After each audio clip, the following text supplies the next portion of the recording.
Cet homme, monsieur le juge, qui s'est introduit à la sûreté et qui est devenu célèbre, cet homme, c'est pas le meilleur. Il n'y avait pas de gentleman plus gentleman que lui. Il n'y avait pas de prestigitateur plus habile de ses doigts que lui. Il a volé l'honneur des riches et l'argent des puissants avec une maestra qui ne fut jamais égalée. Un jour, arrêté, il jette du poivre aux yeux de ses gardiens et assiste le soir même, nullement maquillé, à une première du théâtre français. Il avait ensuite quitté la France pour l'Amérique. Je pourrais vous parler de Balmeyer jusqu'à minuit. C'est cet homme-là qui est devenu Frédéric Larsan. On pense réellement à les perdre. On découvre que la vie se joue sur quelques centimètres, comme le football. Parce que dans ces deux jeux, la vie ou le football, la marge d'erreur est si réduite. Je veux dire, vous êtes un demi-pas en retard ou en avance, et vous ne marquez pas. Vous êtes une demi-seconde trop lent ou trop rapide, et vous la manquez de peu. Les centimètres qu'il faut gagner, ils sont partout autour de nous. Dans cette équipe, on se bat pour ce centimètre. Dans cette équipe, on se sort les tripes pour ce centimètre. Et on les sort à ceux qui sont autour de nous pour ce centimètre. On s'applique du bout de nos ongles pour ce centimètre. Parce qu'on sait que quand le moment sera venu, c'est en achetant tous ces centimètres. C'est ça qui fera une putain de différence entre gagner et perdre. Entre vivre et mourir.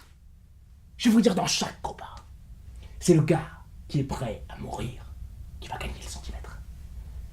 Et je sais que si ma vie vaut encore d'être vécue, c'est parce que j'ai toujours envie de me battre, de mourir pour ce centimètre.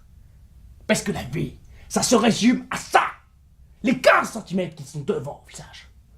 Maintenant, je ne peux pas vous forcer à le faire. Regardez le gars qui est à côté de vous. Regardez dans ses yeux.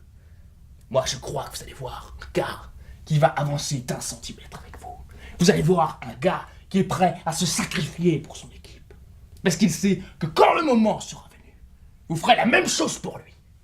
Ça, c'est une équipe, monsieur. Et soit nous guérissons aujourd'hui en tant qu'équipe, soit nous mourrons tous en tant qu'individus.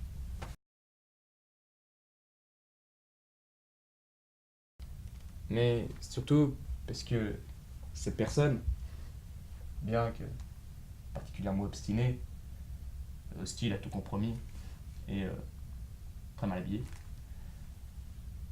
elle est à l'image du bâtiment qu'elle affectionne tant. Un peu rude sur certains angles, mais quand on la connaît mieux, absolument merveilleuse. Et unique en son genre. Et même si j'ai été cruel et que je l'ai rejetée, elle est la voix de ma conscience. Et je n'ai pas envie de la faire taire. Je refuse de la faire taire.